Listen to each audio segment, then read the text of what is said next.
Salam literasi. Perkenalkan, saya Valentino Esramiawan dengan NIM 220611020242, kelas 1B4, Prodi Manajemen, Fakultas Ekonomi dan Bisnis, Universitas Samratulangi, dengan dosen pengampu VNJ Watak, SPD, MPD. Di sini saya akan menjelaskan tentang kutipan dan catatan kaki. Yang pertama ada pengertian kutipan. Kutipan adalah pinjaman kalimat atau pendapat dari seseorang pengarang atau ucapan seseorang yang terkenal, baik terdapat dalam buku-buku maupun majalah-majalah. Jenis kutipan terbagi atas dua. Yang pertama ada kutipan langsung. Kutipan langsung adalah kutipan pinjaman pendapat dengan mengambil secara lengkap kata demi kata. Yang kedua ada kutipan tidak langsung. Kutipan tidak langsung adalah pinjaman pendapat seseorang, pengarang, atau tokoh terkenal berupa intisari dari pendapat tersebut atau dapat berupa parafrase. Prinsip-prinsip mengutip. Yang pertama ada jangan mengarahkan perubahan. Pada waktu melakukan kutipan langsung, pengarang tidak boleh mengubah kata-kata atau teknik dari teks aslinya. Yang kedua, bila ada kesalahan. Bila dalam kutipan terdapat kesalahan, penulis tidak boleh memperbaiki kesalahan-kesalahan itu. Yang ketiga, menghilangkan bagian kutipan. Dalam kutipan-kutipan diperkenankan menghilangkan bagian-bagian tertentu dengan syarat tidak boleh mengakibatkan perubahan makna aslinya. Cara-cara mengutip. Yang pertama ada kutipan langsung yang tidak lebih dari 4 baris. Sebuah kutipan langsung yang panjangnya tidak lebih dari 4 baris, ketikan, akan dimasukkan dalam teks dengan cara-cara berikut. Yang pertama, kutipan itu diintegrasikan langsung dengan teks. Yang kedua, jarak antara baris dengan baris 2 spasi. Yang ketiga, kutipan itu diapit dengan tanda kutip. Yang keempat, sesudah kutipan selesai diberi nomor urut penunjukan setelah spasi ke atas. Atau dalam kurung ditempatkan nama singkat pengarang, tahun terbit, dan nomor halaman kutipan itu. Yang kedua ada kutipan langsung yang lebih dari 4 baris. Bila sebuah kutipan terdiri dari 5 baris atau lebih, maka seluruh kutipan itu harus digarap sebagai berikut. Yang pertama, kutipan itu dipisahkan dari teks dalam jarak 2,5 spasi. Yang kedua, jarak antara baris dengan baris kutipan 1 spasi. Yang ketiga, kutipan itu boleh atau tidak diapit dengan tanda kutip.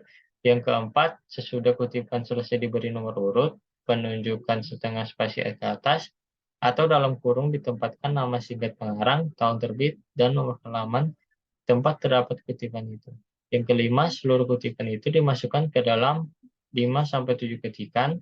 Bila kutipan itu dimulai dengan alinea baru, maka baris pertama dari kutipan itu dimasukkan lagi 5-7 ketikan.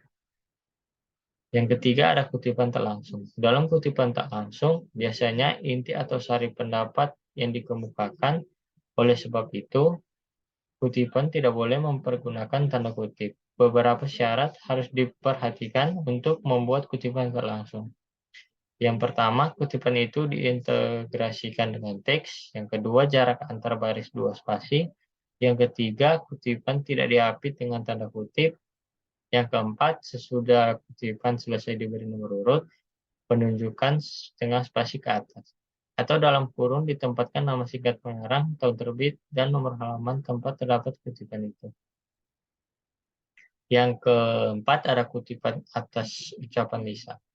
Dalam karya-karya ilmiah atau tulisan-tulisan lainnya, sering pula dibuat kutipan-kutipan atas ucapan-ucapan lisan, entah yang diberikan dalam ceramah-ceramah, kuliah-kuliah, atau wawancara-wawancara. Sebenarnya, kutipan atau sumber semacam ini sulit dipercaya, kecuali ucapan yang disampaikan seorang tokoh yang penting dalam suatu kesempatan yang luar biasa, serta dapat diikuti oleh masyarakat luas. Bila penulis ingin memasukkan juga kutipan semacam itu di dalam tulisannya, maka sebaiknya ia memperhatikan naskah kutipan itu terlebih dahulu kepada orang yang memberi keterangan itu untuk mendapatkan pengesahannya. Baiklah kita masuk pada variasi membuat kutipan. Yang pertama ada tanggung jawab penulis. Kutipan hendaknya dibuat dengan penuh tanggung jawab. Dalam hubungan dengan persoalan tanggung jawab ini, harus diingat bahwa kutipan itu dapat dibuat sekurang-kurangnya untuk dua tujuan yang berlainan. Pertama, kutipan dibuat untuk mengadakan sorotan, analisis, atau kritik. Dan kedua, kutipan dibuat untuk memperkuat sebuah uraian. Baiklah, di sini kita masuk pada catatan kaki. Pengertian catatan kaki adalah keterangan-keterangan atas teks karangan yang ditempatkan pada kaki halaman karangan yang bersangkutan. Cara membuat catatan kaki. Selain dari kutipan yang dimasukkan dalam teks seperti telah diuraikan di atas, baik kutipan langsung maupun kutipan tak langsung, ada pula kutipan yang ditempatkan pada catatan kaki. Bila ada cara demikian yang dipergunakan, maka kutipan demikian selalu ditempatkan dalam spasi rapat. Biarpun kutipan itu singkat saja, demikian juga kutipan itu selalu dimasukkan dalam tanda kutip dan dikutip tepat seperti teks aslinya. Dalam catatan kaki biasanya dipergunakan pula singkatan-singkatan yang oleh para sarjana sudah diketahui maksudnya. Oleh sebab itu, hendaknya diperhatikan benar-benar bagaimana mempergunakan singkatan-singkatan itu dalam setiap catatan kaki. Singkatan yang paling penting yang harus diketahui adalah IBIT, OP.cheat, dan LOC.cheat.